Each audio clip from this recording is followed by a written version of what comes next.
14 years ago, 12 members of a backcountry ski expedition vanished without a trace in Oregon's Cascade Mountains during what should have been a routine winter camping trip. Their abandoned camp was discovered days later, perfectly intact with hot coffee still sitting in thermoses and skis leaning against trees, as if the group had simply stepped away for a moment and never returned. Local authorities exhausted every lead, conducted the largest mountain search in Oregon history, and found absolutely nothing.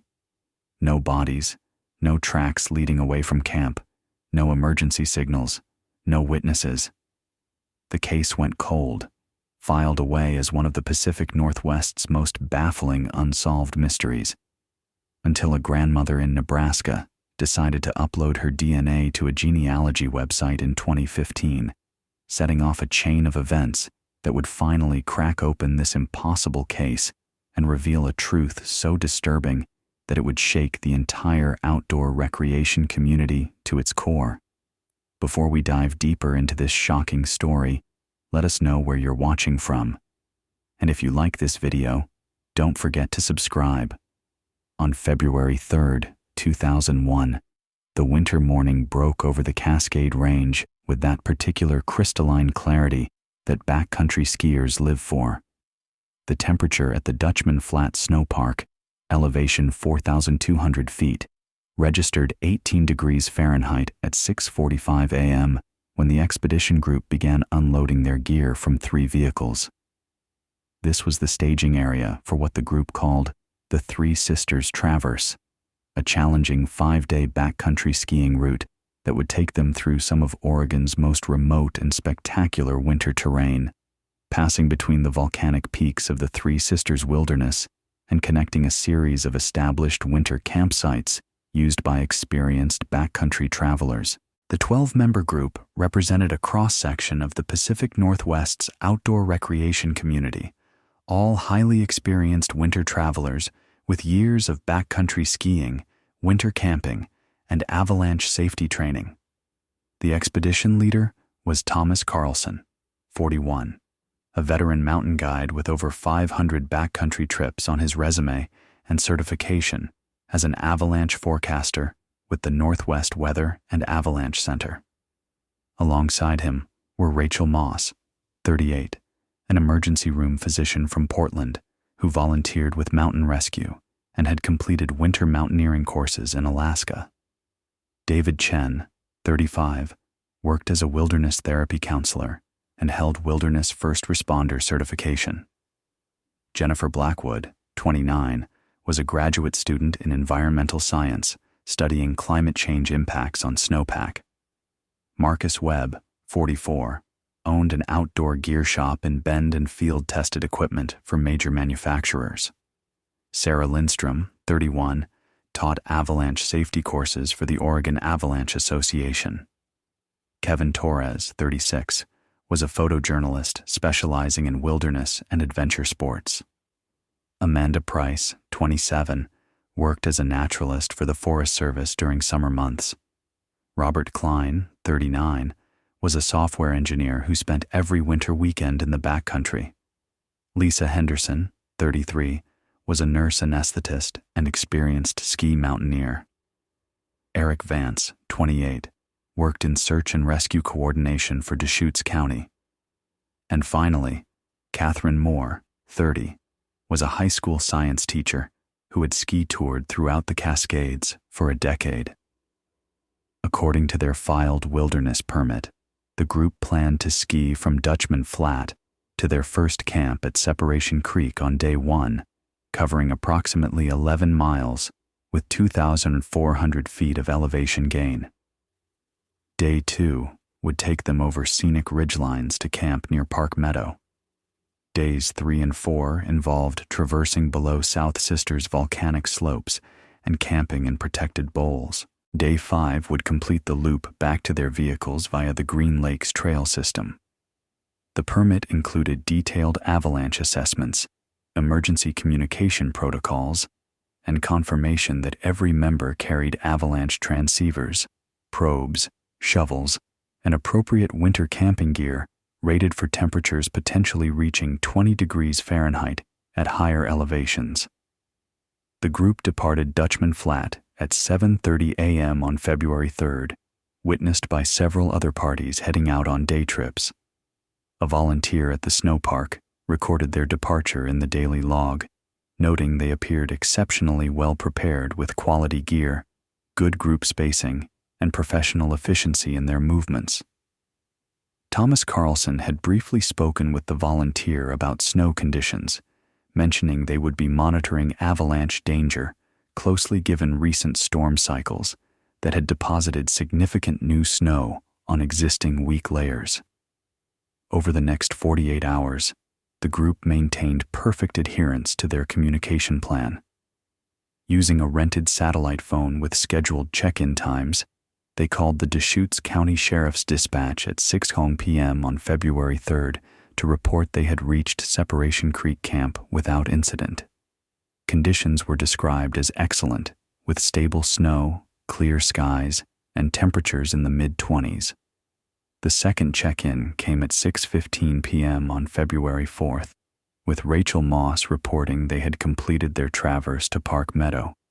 Everyone was healthy and spirits were high, and they were settling in for the night with plans to tackle the exposed ridge traverse toward South Sister the following day. The third scheduled check-in should have occurred at 6:09 p.m. on February 5th. When no call came through by 6:30 p.m., dispatch made an outbound call to the satellite phone number. The call connected, but no one answered. Over the next 2 hours, dispatch attempted contact 7 more times with identical results. The phone was powered on and receiving signal, but no one was picking up. By 8:45 p.m., with darkness fully settled over the mountains and temperatures dropping into single digits, the dispatcher formally notified the Deschutes County Sheriff that 12 experienced backcountry travelers had missed their scheduled check-in and were not responding to contact attempts. The sheriff's office immediately activated emergency protocols, recognizing that experienced winter travelers missing communications in February. Cascade conditions represented a serious situation requiring rapid response. Within 90 minutes, a coordination meeting was underway at the sheriff's office, bringing together representatives from Deschutes County Search and Rescue, Lane County SAR, the Forest Service, Oregon State Police, and volunteer mountain rescue organizations from across Central Oregon. The first challenge facing coordinators was the vast area potentially involved. The group's last known position was Park Meadow on the evening of February 4th. Their planned route for February 5th covered approximately 9 miles of exposed ridge terrain, numerous couloirs and bowls, and elevation changes of over 3,000 feet. If they had encountered difficulty anywhere along this route, they could be scattered across perhaps 15 square miles of winter wilderness, much of it above tree line and exposed to brutal wind and cold. The second challenge was weather. A storm system was forecast to move into the Cascades beginning late on February 6th, bringing heavy snow and winds that would make aerial search operations impossible and ground operations extremely hazardous. The window for effective searching was perhaps 18 to 24 hours before conditions deteriorated significantly. At 5:30 a.m. on February 6th, the search operation launched with impressive speed and coordination. A Chinook helicopter from the Oregon Army National Guard departed from Salem, carrying a 6-person hasty team of experienced SAR personnel, along with specialized equipment, including avalanche rescue gear, medical supplies, and satellite communication devices. The helicopter flew directly to Park Meadow, landing at the exact GPS coordinates the group had reported as their February 4th camp location. What the hasty team discovered at Park Meadow would become one of the most analyzed and debated scenes in search and rescue history. The campsite was meticulously intact and appeared to have been occupied the previous night. 12 snow caves were dug into a protected snowbank, each properly constructed with ventilation holes and elevated sleeping platforms.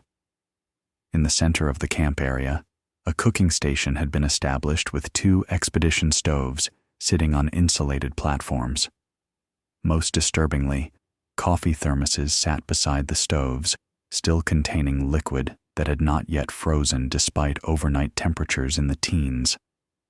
Ski equipment was organized in a neat line, 12 pairs of skis, 12 pairs of poles, all standing upright in the snow exactly as one would expect at an active camp. Personal gear was visible inside several of the snow caves. Sleeping bags were laid out on foam pads. Stuff sacks containing clothing and personal items hung from ice screws driven into the snow walls. Backpacks leaned against snow cave entrances, carefully positioned to be easily accessible.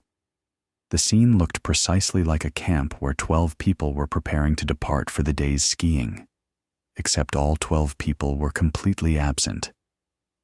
The hasty team leader immediately radioed back to command with a preliminary assessment that sent shock waves through the search operation. The camp showed no signs of hasty departure, avalanche impact, violent weather damage, or any emergency situation. Everything was too orderly, too carefully arranged for this to represent a crisis evacuation. More critically, the team conducted an immediate search within 500 meters of the camp in all directions, calling names and listening for responses, but found absolutely no human tracks leading away from the campsite perimeter. Fresh snow overnight had been minimal, perhaps an inch or two, not enough to completely obscure tracks made by 12 people moving through deep snow. As additional search teams arrived via helicopter and ground approach throughout the morning of February 6th, the investigation of the Park Meadow camp became increasingly forensic in nature. Evidence technicians from the Deschutes County Sheriff's Office photographed every detail. They documented the positioning of each piece of equipment, collected items for potential evidence analysis, and worked with avalanche forecasters to assess whether a localized slide could have buried the group somewhere nearby. That assessment was negative. The terrain around Park Meadow was relatively low angle and showed no signs of recent avalanche activity. The search expanded rapidly to cover every logical direction the group might have traveled from Park Meadow. Helicopter reconnaissance flew grid patterns over the planned route toward South Sister, looking for ski tracks, equipment, or any sign of the missing 12.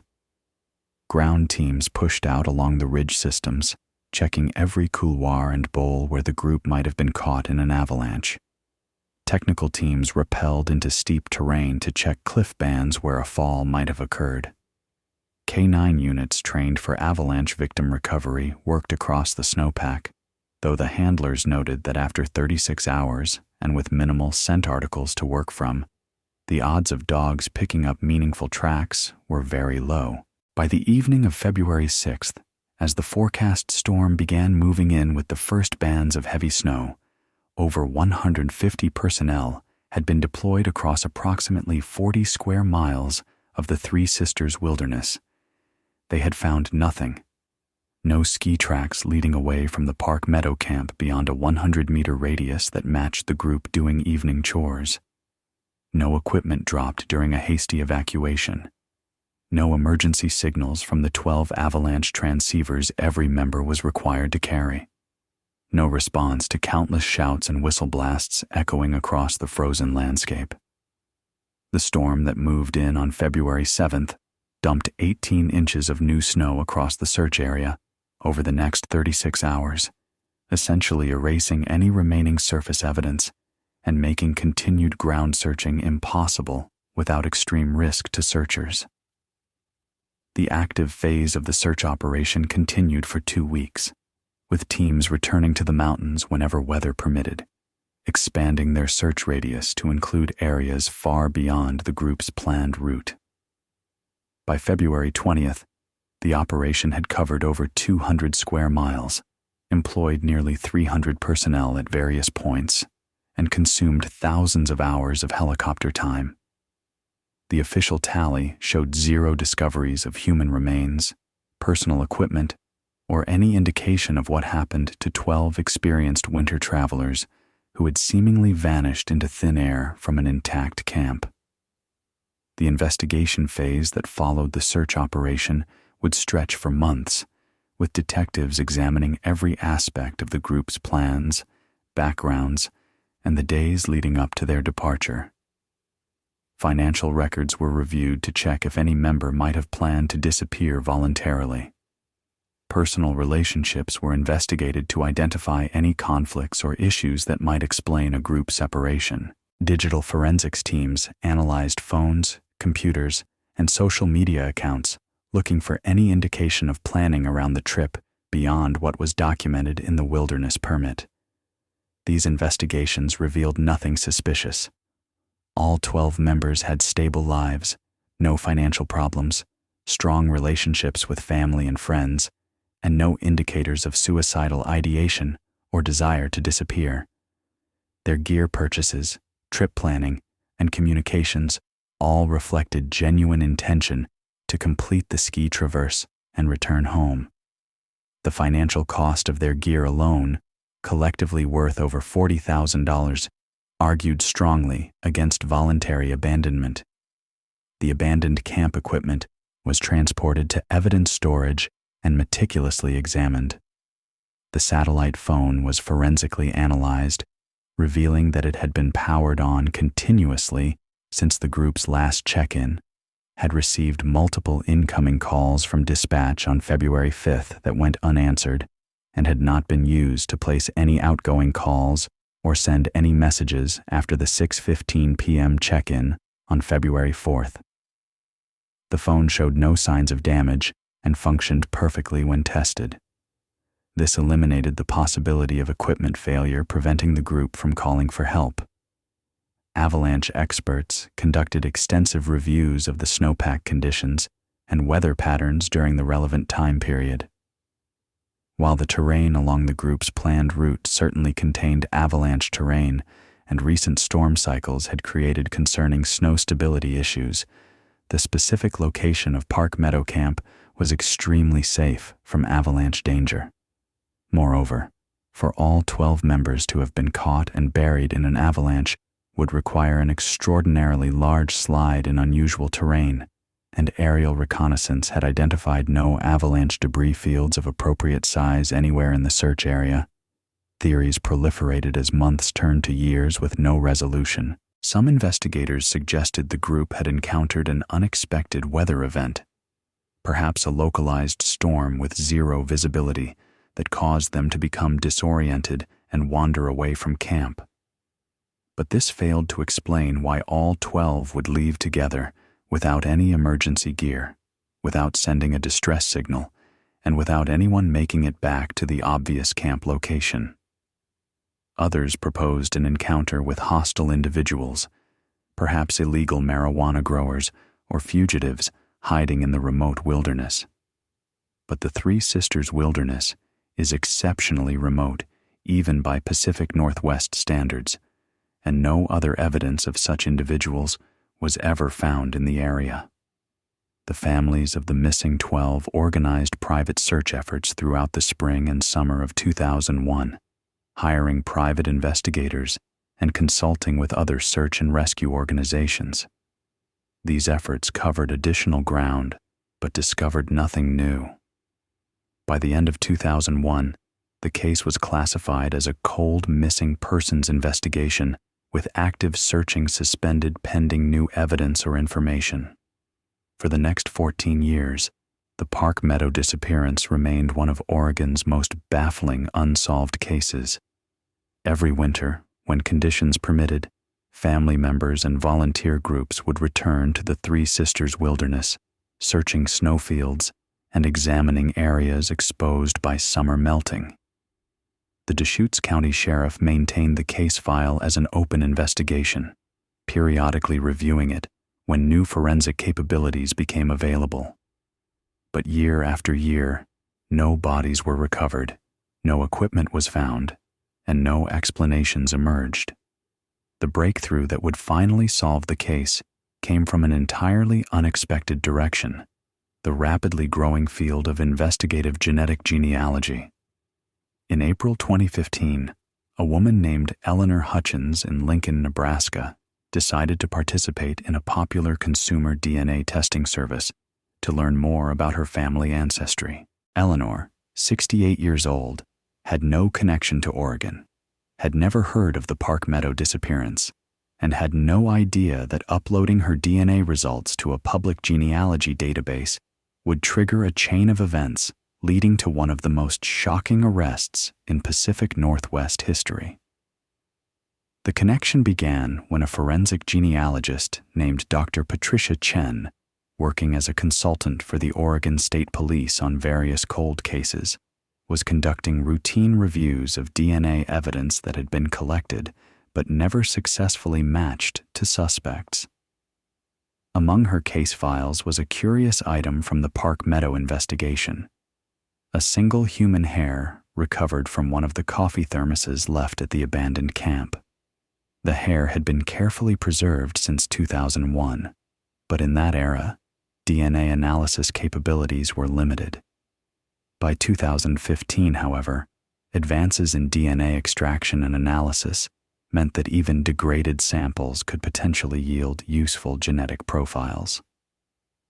Dr. Chen submitted the hair for modern DNA analysis in early 2015. The testing successfully extracted a partial DNA profile, not complete enough for a direct match through criminal databases, but sufficient for genetic genealogy techniques that had revolutionized cold case investigations. The profile was uploaded to GEDmatch, a public database where individuals who had tested with various DNA companies could upload their results and search for genetic relatives. The search identified Eleanor Hutchins as a distant relative, specifically a third cousin once removed, based on the shared DNA segments. This meant the person who left the hair at Park Meadow shared great-great-grandparents with Eleanor. Dr. Chen then began the painstaking process of building family trees from Eleanor's genealogy backward through multiple generations, identifying every descendant who could potentially be the hair donor. This process took months of work, cross-referencing birth records, census data, obituaries, and public records to build comprehensive family trees. By October 2015, Dr. Chen had narrowed the possibilities to approximately 30 individuals who were the right age, right gender, and had geographic connections to the Pacific Northwest. She then began the process of eliminating suspects through additional research. Some had died before 2001, others could be ruled out through alibis or other evidence. One name that could not be eliminated was Daniel Hutchins, Eleanor's second cousin's son, who would have been 38 years old in 2001. Records showed Daniel had lived in Bend, Oregon during the time period, had worked in outdoor education, and had possessed extensive wilderness skills. Most concerning to investigators, Daniel had abruptly left Oregon in late February 2001, just weeks after the Park Meadow disappearance, and relocated to Alaska, where he worked on commercial fishing boats for several years before moving to remote areas of Idaho. Investigators obtained a photograph of Daniel Hutchins from 2000 and began showing it to outdoor recreation shops, guide services, and other businesses in Bend. 3 shop employees positively identified him as someone who had been a regular customer, often purchasing equipment and discussing backcountry ski routes. One employee remembered Daniel specifically asking about the Three Sisters Traverse route in January 2001, describing it as a trip he wanted to do before leaving the area. This information was sufficient to obtain a search warrant for Daniel Hutchins' current residence in northern Idaho. On November 12, 2015, a team of Oregon State Police detectives, FBI agents, and local law enforcement executed the warrant at a remote cabin where Daniel had been living alone for the past 8 years. What they discovered inside would finally explain what happened at Park Meadow and prove far more disturbing than even the most extreme theories had suggested. The cabin was filled with documentation of the Park Meadow case, newspaper clippings, printed news articles, topographic maps of the search area, and handwritten notes analyzing search strategies. More damning was a locked storage container in the cabin basement that contained 12 driver's licenses, 12 credit cards, and numerous pieces of personal jewelry and items that family members would later identify as belonging to the missing 12. Among these items were Rachel Moss's wedding ring, Thomas Carlson's distinctive mountain guide certification badge, and Jennifer Blackwood's field notebook with her handwriting and research notes. But the most shocking evidence was Daniel's personal journal, hundreds of pages documenting not just the events of February 2001, but years of planning and psychological preparation for what he described as the perfect disappearance. The journal revealed that Daniel Hutchins had carefully selected the Park Meadow disappearance as a way to commit mass murder while creating an unsolvable mystery that would baffle investigators forever. According to entries in the journal, Daniel had befriended members of the outdoor recreation community in Bend throughout 2000, learning about various backcountry ski expeditions being planned for winter 2001. When he heard about the Three Sisters Traverse expedition, he had volunteered to join, but was declined because the group was already at capacity with 12 members who had been skiing together for years. Rather than accept this rejection, Daniel had become obsessed with the group, studying their route, researching the terrain, and planning how he could intercept them in the wilderness. The journal entries from January 2001 detailed his preparations. He had purchased supplies for an extended winter camping trip, acquired weapons, and cached equipment along the group's planned route. Most disturbing was his stated motivation. Daniel wrote about wanting to commit a crime that would be studied and analyzed for decades, a mystery that would never be solved, cementing his intellectual superiority over law enforcement and the entire search and rescue community. On February 5, 2001, while the group was camped at Park Meadow, Daniel had skied to their location during the night. He had approached the camp at approximately 3 a.m., when everyone was sleeping in their snow caves. Using a handgun, he had systematically gone from cave to cave, forcing each person to come out at gunpoint. According to his journal, the entire process took less than 20 minutes. He then forced all 12 people, still in their sleeping clothes without proper gear, to ski ahead of him through the dark forest, threatening to shoot anyone who resisted or tried to escape. Daniel had led the group approximately 4 miles from Park Meadow to a remote area he had selected weeks earlier, a region with unstable snow conditions over a creek drainage where a deliberately triggered avalanche could bury evidence. Once there, using techniques he had learned from avalanche safety courses, he had triggered a massive slide that carried the 12 victims hundreds of feet downslope and buried them under tons of snow and debris. The journal described his satisfaction at creating a natural disaster that would make recovery nearly impossible. After confirming the avalanche had done its work, Daniel had returned to Park Meadow Camp. In a final act of psychological manipulation, he had carefully arranged the camp to look as though the group had simply vanished from an intact site. He had deliberately left coffee in thermoses, positioned equipment precisely, and erased his ski tracks during the return journey. He then skied out of the wilderness via a different route, returned to Bend, and within 2 weeks had left Oregon for Alaska, watching news coverage of the search operation from thousands of miles away.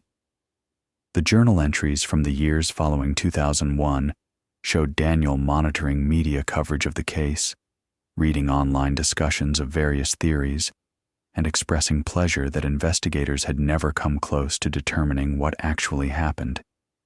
He had kept the victims' personal items as trophies, occasionally taking them out to reminisce about what he called his masterpiece. Daniel Hutchins was arrested at the Idaho cabin without incident. During the initial interrogation, when confronted with the evidence from his cabin and journal, He made a full confession, providing details that only the perpetrator could know. He led investigators to the precise location of the avalanche burial site, which forensic teams began excavating in spring 2016 once snow conditions permitted. The excavation was extraordinarily difficult, requiring specialized equipment and months of careful work. The avalanche debris field covered nearly 2 acres and was compacted under years of additional snow and ice. But eventually, beginning in June 2016, remains began to be recovered. Over the next 3 months, forensic teams successfully located and identified remains of all 12 victims through DNA analysis and dental records. The forensic examination confirmed Daniel's account. All 12 individuals showed evidence of severe trauma, consistent with being caught in a powerful avalanche. Several had injuries indicating they had been alive when the slide occurred, buried under snow in the terrifying darkness. The findings indicated that some victims had survived the initial burial, trapped in air pockets, before ultimately succumbing to hypothermia over what must have been hours of unimaginable terror. The forensic analysis of the remains and burial site provided crucial corroborating evidence that transformed Daniel's journal confessions from potentially questionable writings into verified facts. The excavation team, led by Dr. Sarah Martinez, a forensic anthropologist specializing in mass disaster recovery, employed a methodical grid-based approach to document every detail of the avalanche debris field. Each recovered item, whether human remains or equipment fragments, was photographed in situ, given GPS coordinates, and cataloged with precise depth measurements from the snow surface. The first remains were discovered at a depth of 11.4 meters below the current snow surface, buried under years of accumulated winter snowpack that had compressed into dense névé and glacial ice in the lower layers. This depth was consistent with Daniel's journal description of the avalanche occurring in February 2001, followed by 15 subsequent winter seasons adding layers of snow. The compression forces involved meant that recovery required specialized ice-cutting equipment borrowed from glaciology research teams operating under strict protocols to avoid damaging fragile skeletal remains. Forensic examination of the skeletal trauma patterns revealed critical details about the sequence of events. Dr. Martinez and her team documented that 8 of the 12 victims showed characteristic bone fractures and tissue damage patterns associated with high-velocity impact against trees, rocks, or other obstacles during the avalanche flow. These injuries included spiral fractures of long bones, compression fractures of vertebrae, and depressed skull fractures, all consistent with bodies being tumbled and thrown violently during the avalanche's descent.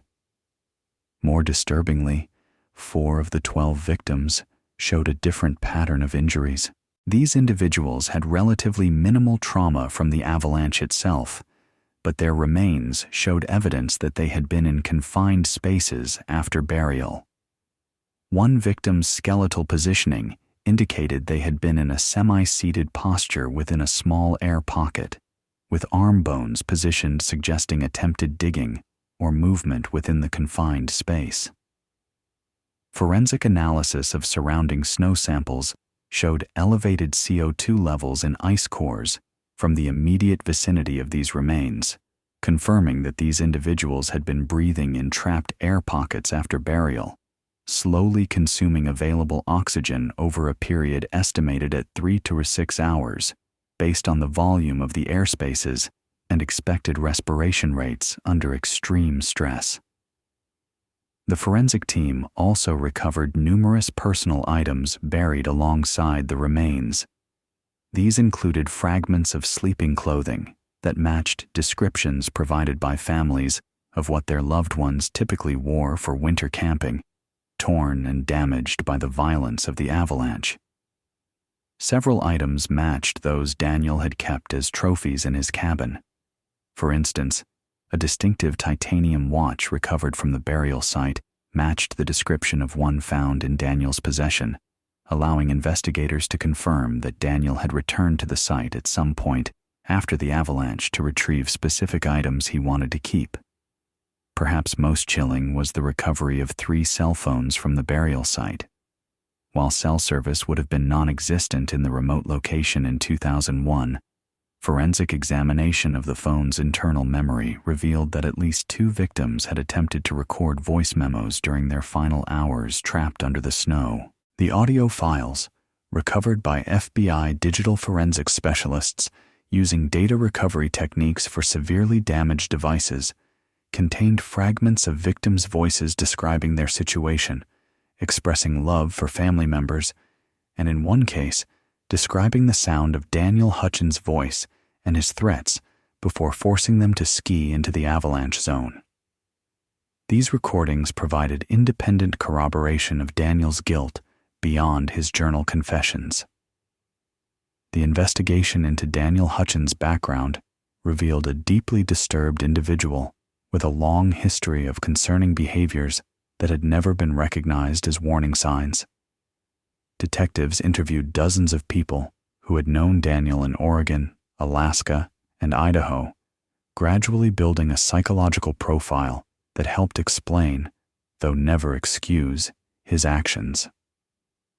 Former co-workers from outdoor education programs where Daniel had worked in the late 1990s described him as competent but odd, someone who seemed to lack normal emotional connections with others.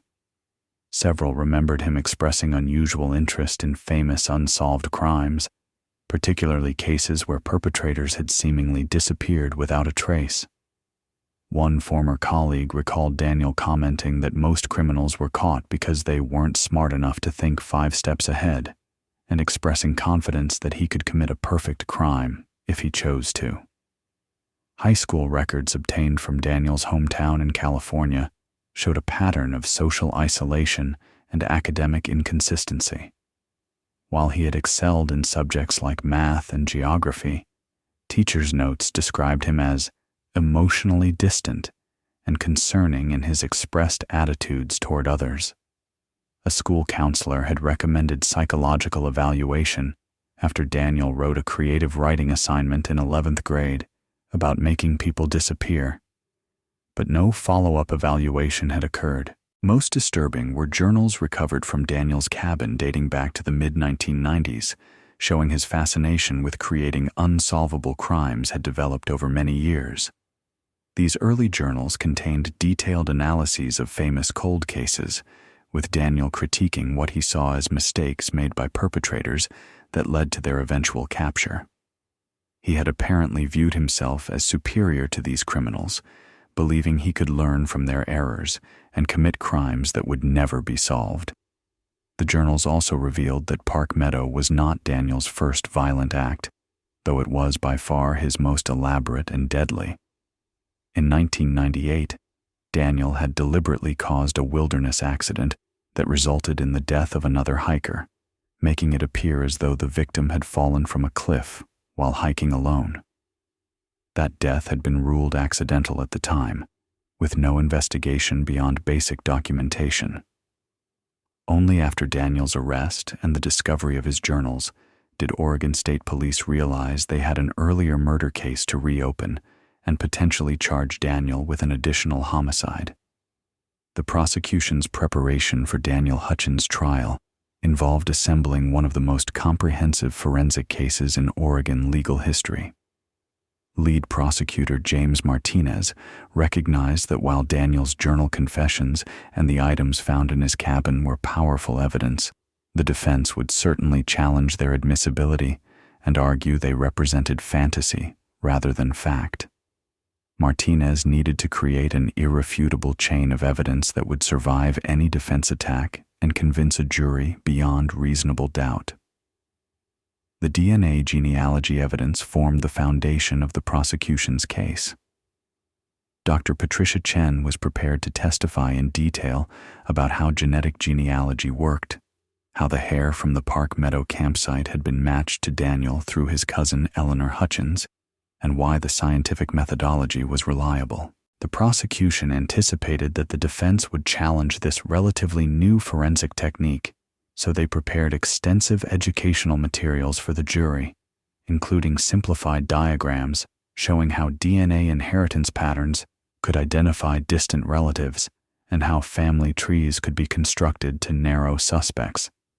The physical evidence from Daniel's cabin provided the next layer of proof.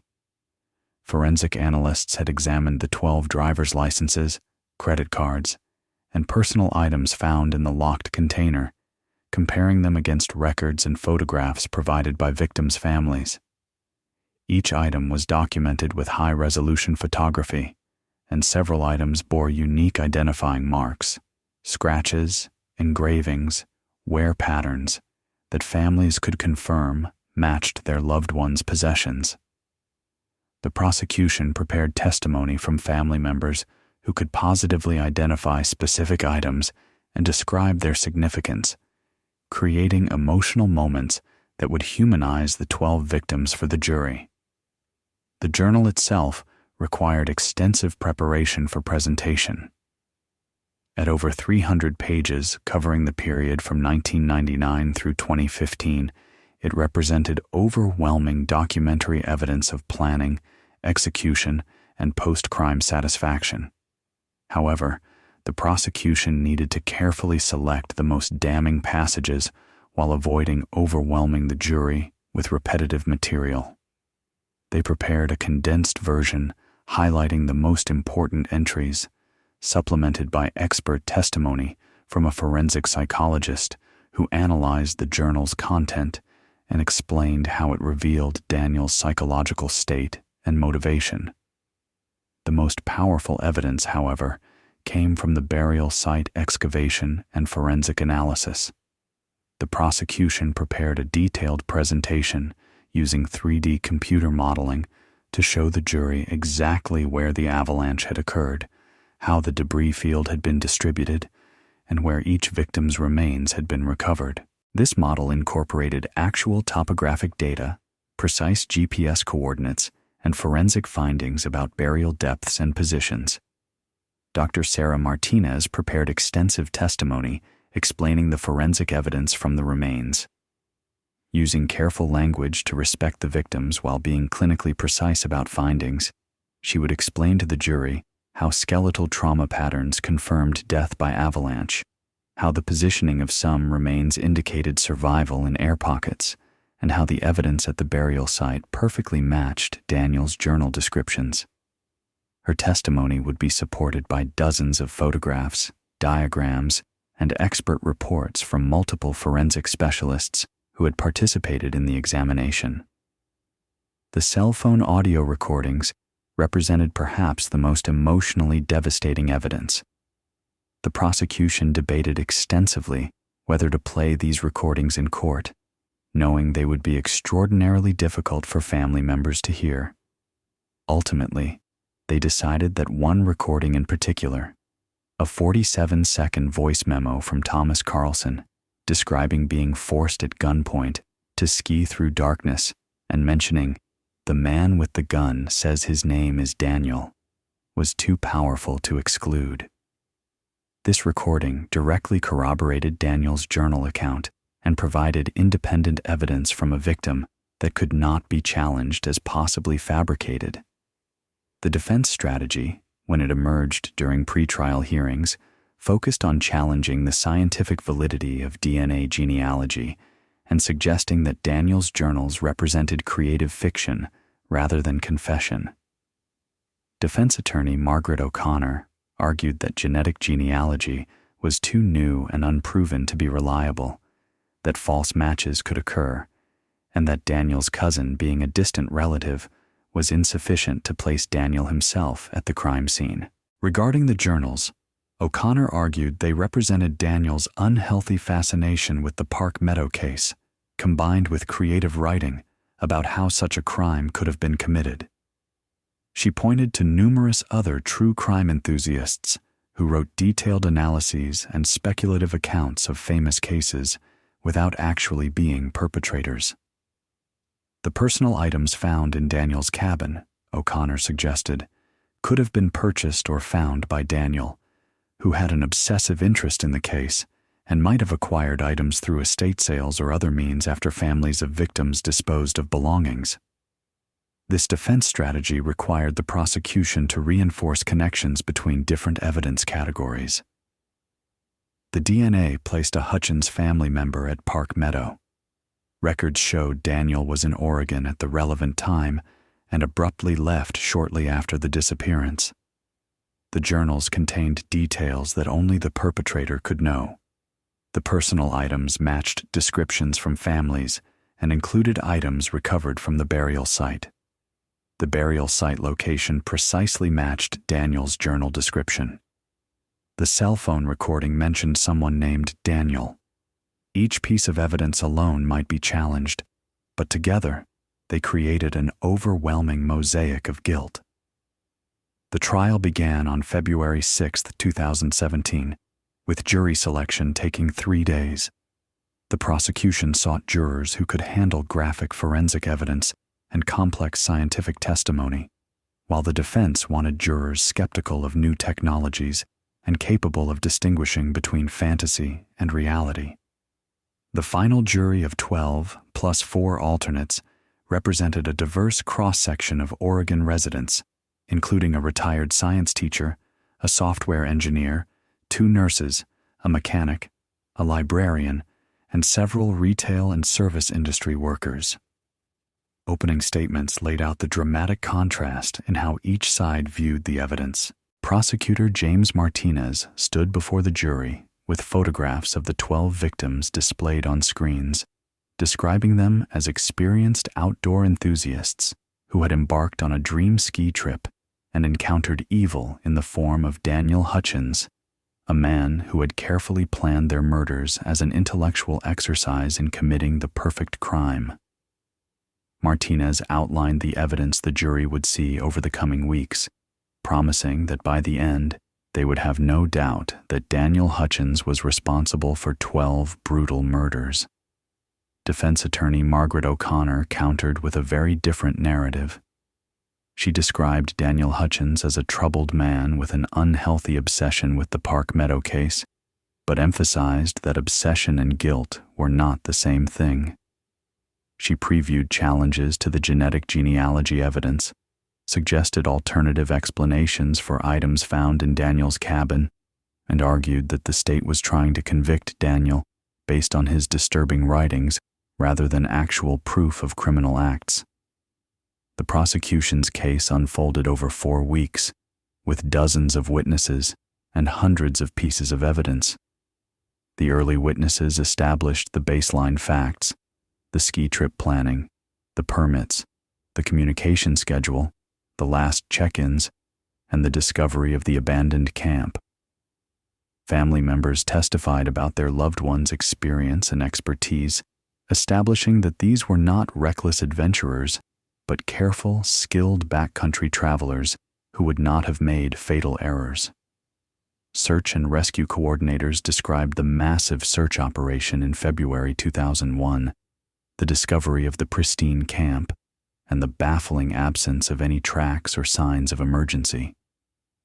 The testimony painted a picture of professional searchers utterly mystified by what they found, unable to reconcile an intact camp with 12 missing people and no evidence of where they had gone.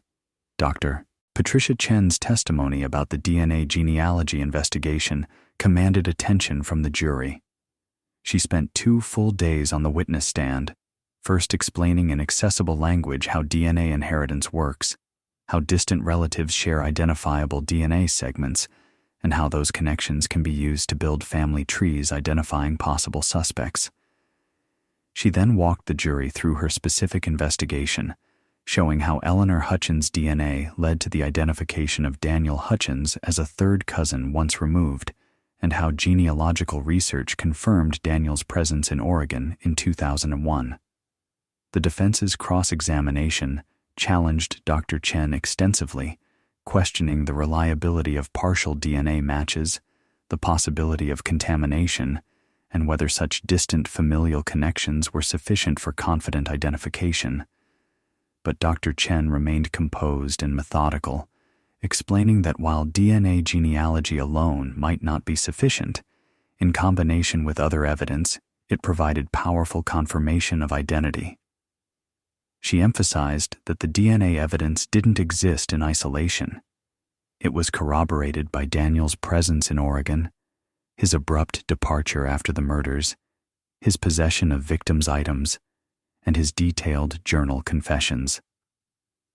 The presentation of evidence from Daniel's cabin was methodical and emotionally powerful.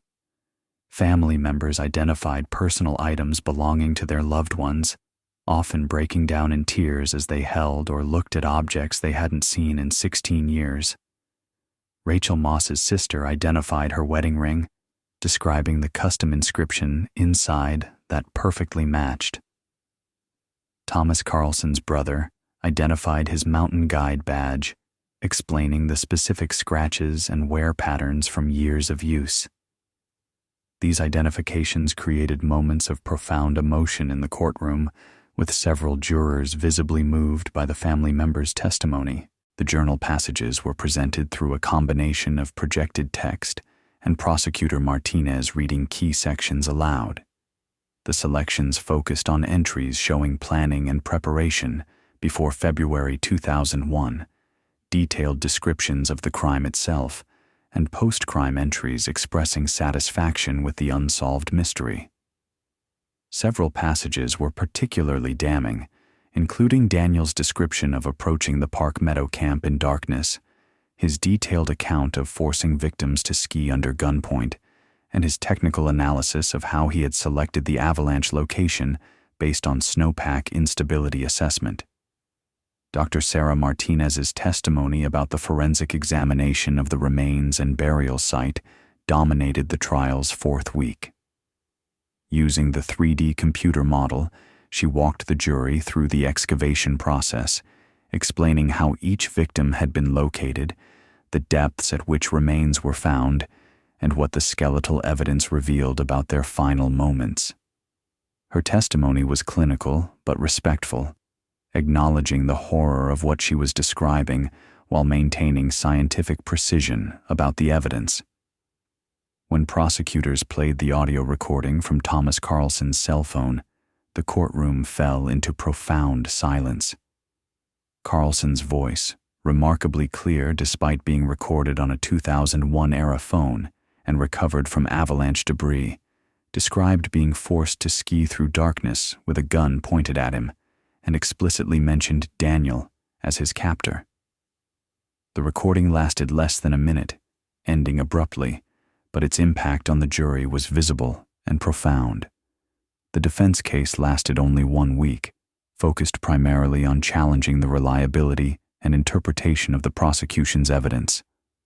Expert witnesses testified about limitations of DNA genealogy, possibilities of false matches, and concerns about the technique's novelty. A forensic psychologist suggested Daniel's journals might represent escapist fantasy rather than true confession, pointing to cases where individuals had falsely confessed to crimes they didn't commit or fabricated detailed accounts of imagined crimes.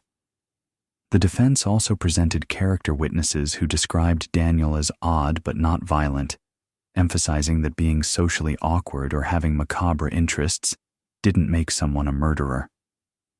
Several witnesses testified that Daniel had been in Alaska during portions of 2001, though none could specifically account for his whereabouts in early February when the murders occurred.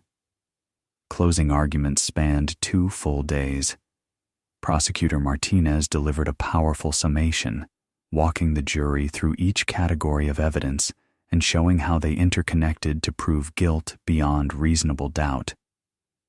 He displayed the victims' photographs throughout his closing, reminding jurors these were real people whose lives had been stolen by Daniel's narcissistic desire to commit an unsolvable crime. Defense attorney O'Connor argued that the state had failed to prove its case beyond reasonable doubt, emphasizing that DNA genealogy was too new. Journal writings could be fantasy, and the items in Daniel's cabin could have been acquired innocently. She urged jurors to separate their emotional responses from their logical evaluation of evidence, arguing that being disturbed by Daniel's writings and sympathetic to victims' families shouldn't overcome the need for proof beyond reasonable doubt. The prosecution's rebuttal focused on the cumulative weight of evidence. Martinez emphasized that while any single piece might be questioned, the totality was overwhelming. Genetic evidence placing Daniel's family at the scene, Daniel's presence in Oregon, his abrupt departure, his possession of victims' items, his detailed journals matching forensic evidence, the burial site location matching his description, and a victim's own voice naming Daniel as his captor. Martinez concluded by arguing that refusing to convict based on such overwhelming evidence would be a betrayal of the 12 victims and their families' 16-year quest for justice. Daniel Hutchins was charged with 12 counts of aggravated murder with special circumstances of multiple victims, kidnapping, and abuse of corpses.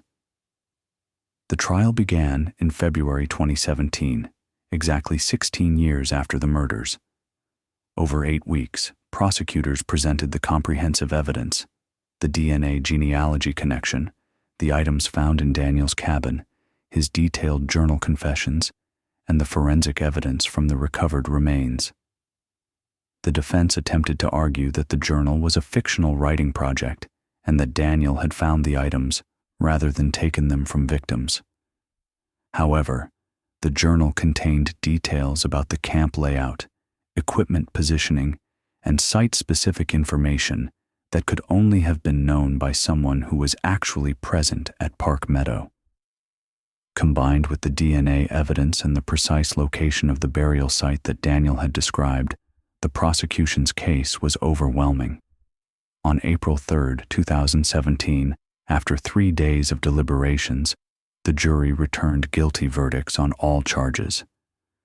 During the sentencing phase, family members of the 12 victims provided impact statements describing 16 years of not knowing, of hoping against hope that their loved ones might still be alive, followed by the horror of learning the truth. Thomas Carlson's elderly mother, speaking from a wheelchair, described how her son's disappearance had consumed the final years of her husband's life before he died in 2010, without ever knowing what happened. Rachel Moss's husband spoke about raising their 2 children alone, children who had no memories of their mother and who grew up with only the terrible uncertainty of her disappearance. Circuit Court Judge Michael Patterson sentenced Daniel Hutchins to 12 consecutive life terms without possibility of parole, stating from the bench, "The defendant committed acts of almost incomprehensible cruelty, not just in taking 12 innocent lives, but in the calculated manner he did so specifically to cause maximum suffering to investigators, families, and the community. He created 16 years of torment for dozens of people, all to satisfy his narcissistic desire to commit the perfect crime. This court can impose no punishment adequate to such depravity, but ensures the defendant will spend every remaining day of his life in prison." In the aftermath of the conviction, the Oregon outdoor recreation community struggled to process the revelation that one of their own had committed such horrific acts.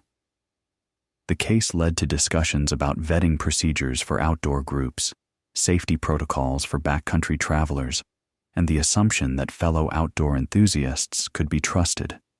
Several guide services implemented new policies requiring background checks for clients on remote expeditions.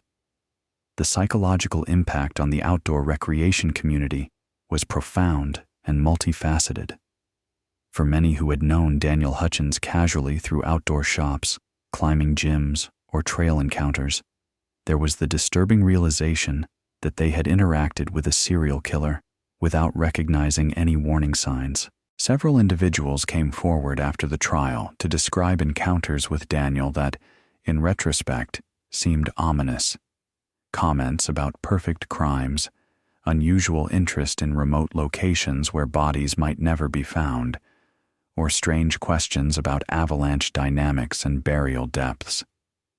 The Pacific Northwest's tight-knit backcountry skiing community was particularly shaken. Many experienced winter travelers reported feeling a loss of innocence about their sport, a recognition that the wilderness they loved could be not just physically dangerous, but also a setting for human evil. Online forums and social media groups dedicated to backcountry skiing filled with discussions about how to balance the freedom and solitude that drew people to remote winter travel with new awareness of potential threats from other humans. Some outdoor organizations implemented significant policy changes in response to the Park Meadow case. The Oregon Nordic Club, which organizes group backcountry ski trips, instituted requirements that all participants undergo basic background screening and that trips include designated safety officers trained in threat assessment. The Mazamas, Portland's premier mountaineering organization, developed new protocols for vetting trip leaders and participants, including reference checks and mandatory incident reporting for concerning behaviors. Mental health professionals who work with outdoor recreation communities reported seeing increased anxiety among clients who loved backcountry travel but struggled with fear after learning about Daniel's crimes. Dr. Rebecca Santos, a Portland therapist who specializes in outdoor recreation psychology, noted that many clients expressed a form of betrayed trust. They had assumed that people in the outdoor community shared values of respect, care for others, and environmental stewardship, making it incomprehensible that someone could use wilderness skills to commit mass murder. The impact extended beyond the recreational community to professional mountain rescue organizations. Search and rescue coordinators across the Pacific Northwest convened a special conference in September 2017 to discuss lessons from the Park Meadow case and implications for future search operations. The conference proceedings included presentations on recognizing potential crime scenes during wilderness searches, preserving evidence while conducting rescue operations, and balancing the urgency of rescue with the need to document potentially criminal activity. One significant outcome was the development of new protocols for investigating cases where wilderness disappearances seemed inexplicable. Previously, most SAR operations assumed that missing persons in wilderness areas had encountered natural hazards, weather, avalanches, falls, river crossings, or medical emergencies. The Park Meadow case demonstrated that criminal activity should be considered as a possibility even in extremely remote locations, particularly when evidence patterns didn't fit natural disaster scenarios. The families of the 12 victims experienced complex emotional journeys in the aftermath of the trial. For 16 years, they had lived with the terrible uncertainty of not knowing what happened to their loved ones. The discovery of the truth, while confirming their worst fears, provided a form of closure that many described as both devastating and necessary. Barbara Carlson, Thomas Carlson's widow, became an outspoken advocate for missing persons investigations and forensic science funding.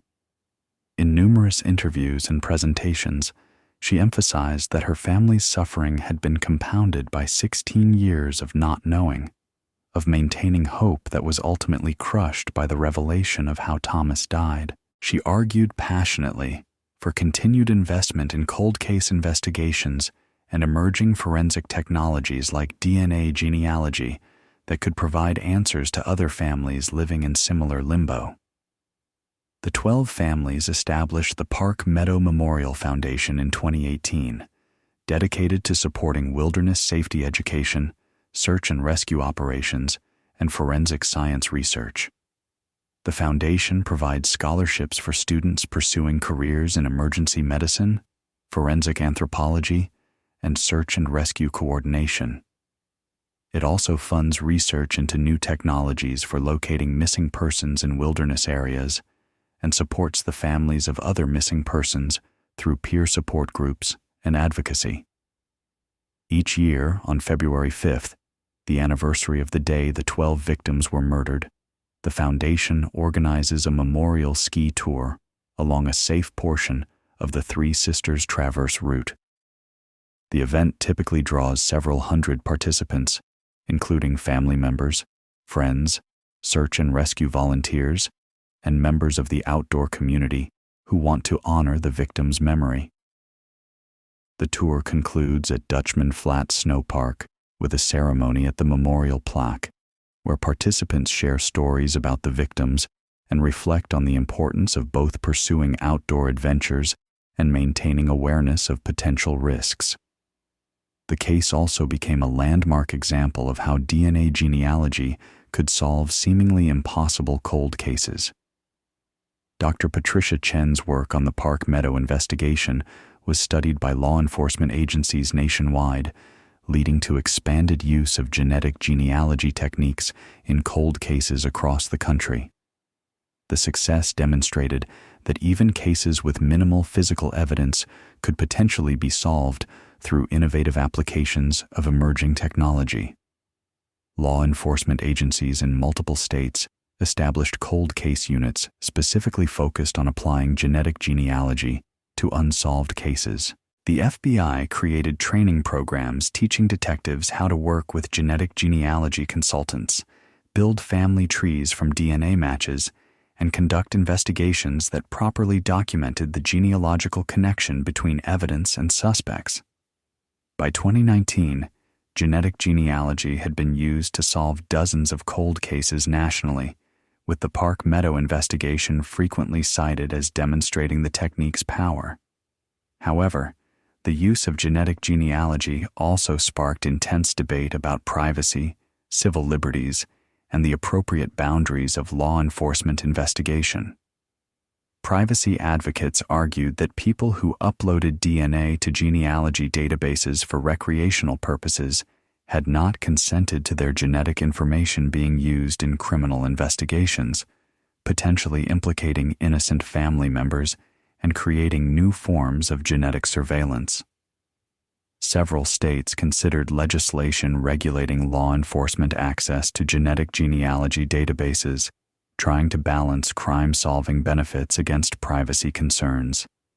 The Park Meadow case featured prominently in these debates.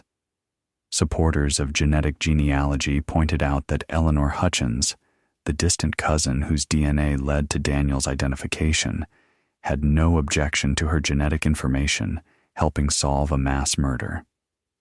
They argued that using publicly available genetic databases to identify criminals who left DNA at crime scenes was fundamentally no different from using publicly visible license plates or security cameras. The technique didn't invade anyone's privacy beyond the perpetrators, and that invasion was justified by the serious crimes being investigated. Critics countered that genetic information was categorically different from license plates or photographs, containing intimate details about health, ancestry, and biological relationships that people might wish to keep private. They worried about potential misuse of genetic genealogy techniques, possibilities for false matches or incorrect family tree construction leading to wrongful accusations, and the chilling effect on participation in genetic genealogy if people feared their information might implicate family members in crimes.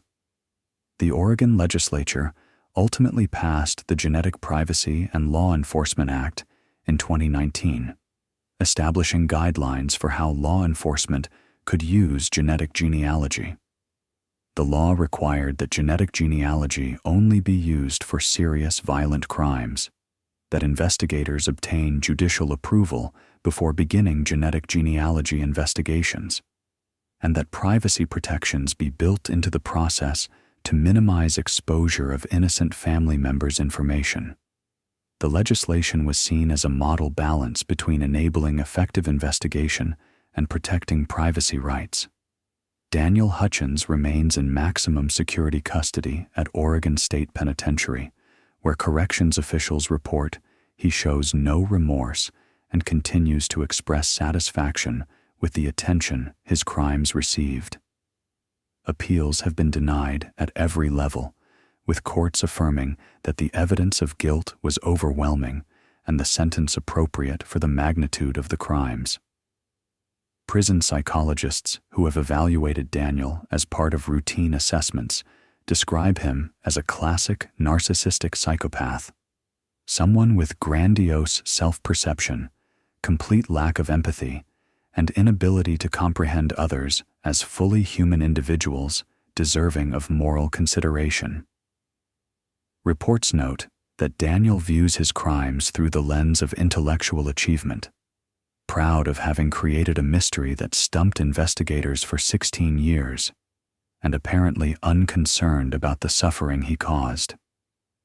Daniel has given several interviews to forensic psychologists and criminologists studying extreme criminal behavior, though he has never spoken publicly to media. In these controlled academic interviews, Daniel discusses his planning and execution of the Park Meadow murders with clinical detachment, describing his victims as elements in the puzzle rather than human beings. He expresses no regret for the murders themselves, only annoyance that his perfect crime was eventually solved through what he considers the unfair advantage of DNA technology that didn't exist when he committed the crimes. These interviews have contributed to academic understanding of certain types of psychopathic criminals, particularly those who commit crimes primarily for intellectual satisfaction, rather than more common motivations like anger, sexual gratification, or financial gain. Daniel represents a relatively rare category of offender whose primary motivation was the psychological reward of successfully executing a complex plan and creating an unsolvable mystery. Forensic psychologists note that such offenders are particularly dangerous because their crimes are coldly calculated rather than crimes of passion, and they often plan extensively to avoid detection. The Park Meadow case has been featured in numerous true crime documentaries, podcasts, and books examining cold case investigations and the emerging role of genetic genealogy in solving previously unsolvable crimes. These media treatments have helped educate the public about forensic science advances while keeping the story of the 12 victims in collective memory. However, the victims' families have expressed mixed feelings about the media attention.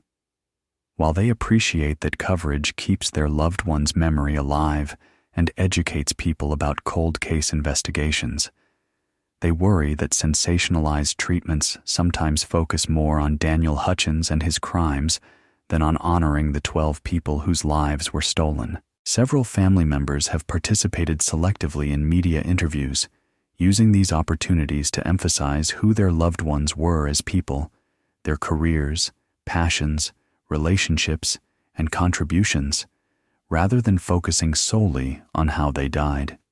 The Forest Service has implemented changes to wilderness permit systems partly in response to lessons from the Park Meadow case.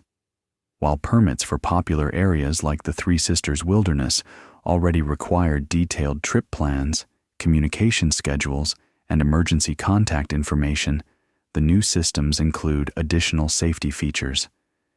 Digital permit systems now automatically flag if check-ins are missed, triggering earlier response protocols.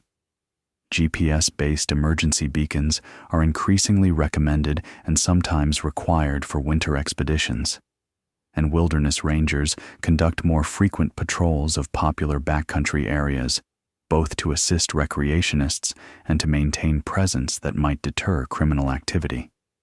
These changes have been welcomed by most outdoor recreationists, though some longtime wilderness travelers express concern that increased regulation and monitoring diminish the sense of freedom and self-reliance that draws people to remote areas. This tension between maximizing safety and preserving wilderness character continues to generate debate within outdoor recreation communities and land management agencies. A memorial service for the 12 victims was held at Dutchman Flat Snow Park in June 2017, attended by hundreds of people from the Pacific Northwest outdoor community. The Forest Service installed a permanent memorial plaque listing the 12 names and acknowledging their love of the mountains. The plaque includes a quote chosen by the families. They sought beauty in the wilderness and found friendship in the mountains. May we remember them not for how they died, but for how they lived, with adventure, courage, and joy in the natural world. The memorial site has become a place of reflection for wilderness visitors, many of whom pause to read the names and consider the fragility of safety, even in well-traveled areas.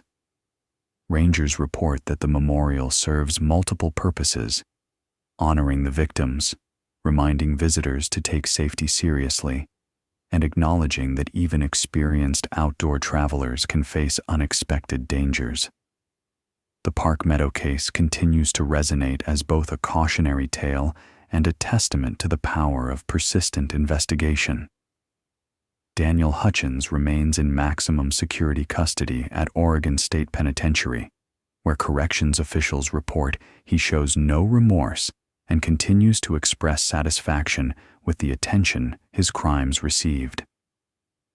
Appeals have been denied at every level, with courts affirming that the evidence of guilt was overwhelming and the sentence appropriate for the magnitude of the crimes.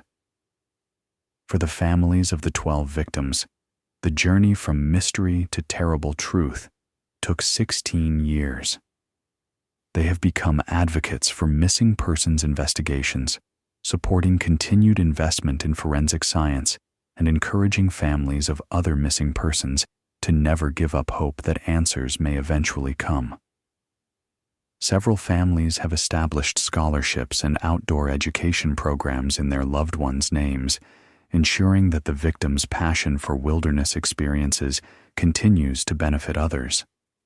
The story serves as a powerful reminder that even the most baffling cases can be solved through persistence, scientific advancement, and sometimes unexpected breakthroughs from entirely unforeseen directions. A grandmother's decision to learn about her ancestry through DNA testing ultimately brought justice for 12 people whose families had waited over a decade and a half for answers. The lessons from Park Meadow extend beyond law enforcement and outdoor recreation. The case demonstrates the importance of maintaining detailed evidence files even when cases seem unsolvable, the value of emerging technologies in revisiting cold cases, and the critical role of family advocacy in keeping investigations active. It also serves as a sobering reminder that human evil can intrude even into the most beautiful and remote natural settings, and that vigilance and community awareness are important alongside technical outdoor skills. As forensic science continues to advance and new investigative techniques emerge, cases like Park Meadow offer hope to thousands of families living with the uncertainty of missing loved ones. The investigation proves that today's unsolvable case may become tomorrow's conviction when new tools and technologies become available, when persistent investigators refuse to give up, and when communities come together to support justice for victims.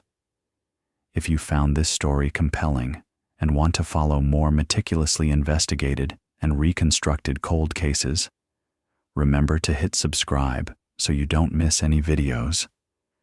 Thank you for staying with me until the end, and I'll see you in the next journey to uncover the truth.